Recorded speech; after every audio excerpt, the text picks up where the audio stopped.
Opinion this December 28th, 21. Matthew Taylor Coleman and Redemption. I am Jan Stephen on a raw December day, in my old age needing more layers to stay warm, as you can see. My attention comes to Matthew Taylor Coleman living in hopelessness and wondering if there's redemption for him for killing his children. Certainly this is an apt topic for this season. The headline reads, QAnon dad accused of killing his kids over open quote, close quote, serpent DNA feels open quote, close quote, hopeless behind bars for his crimes. MSN.com. Apparently quite despondent and hopeless, a friend reports, and wondering if there's any chance of redemption for him. I would like to address that. If perchance, Matthew, you schooled in some version of Christ's teachings that abound, many variations on the theme of the God of love, that's the guiding light, the center of it all. And as the teaching goes, our God of love gave us a path to follow. Jesus, the face of God, showing us how to do it.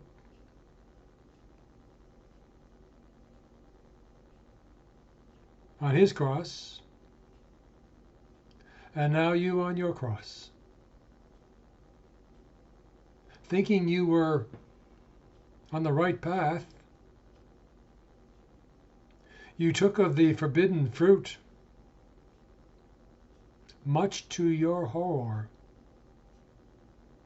That turned out to be a serpent DNA, and now you are naked to your sin. That's a good thing. You're in process. You are awake.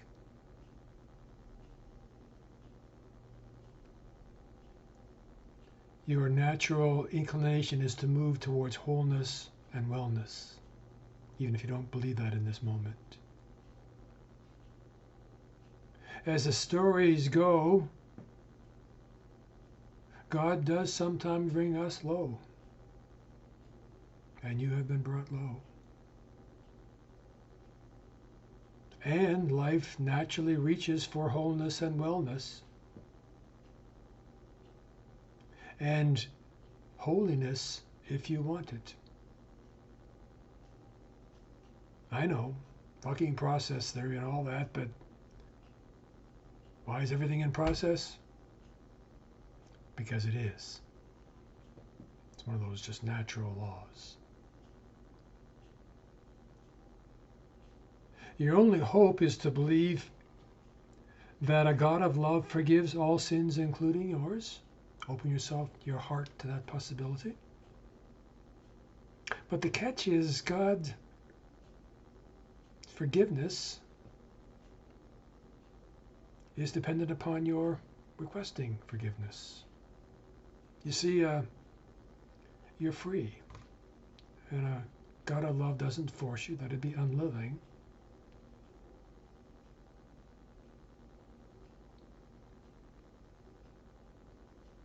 Jesus, his way on the cross to redemption, and you on your way to a death to your old self, to be redeemed. Not a miracle in a hokum sense of the word, but process. On your knees as an act of obedience, as penitent, humbled before God, to seek the confessional. In the Catholic tradition in which I was raised, that meant high and low, on their knees, in the confessional, seeking forgiveness and acts of contrition. What I remember of those early years of confessional is that I did do things that were not right. Punched my brother, who I experienced as my enemy at the time, perhaps a little too hard. Small sins in the scheme of things. but nonetheless acts of anger and not love. I hurt my brothers and sisters. I've sinned greatly. The experience of believing that my soul had been redeemed and was pure before God, even if I sinned again, as my wife used to joke when she was in her dating years, going to confession at 8 o'clock and at 10 o'clock in the back seat of a car repeating the sins. But as Pope Francis reminded us recently, those kinds of sins are small schema in the scheme of things.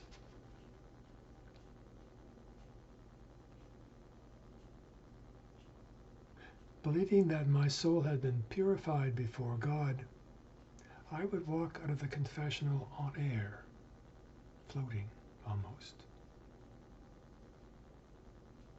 And it's a puzzle to me as to why the confessional has become a mostly mocked thing in the culture. What do I know? Be that as it may be, what I do know, Mr. Coleman, is there is the promise of hope and new life to follow. That is your redemption. Part of your penance is to accept that others might not be so forgiving, and pray their hearts will be softened by love in due time. A God of love does that for us. Matthew, I pray that you, humbleness of heart, bowing to God, submitting to forgiveness, you will feel free for the first time in your life, born a new man. But don't let that go to your head, and pray daily to be more loving. God bless.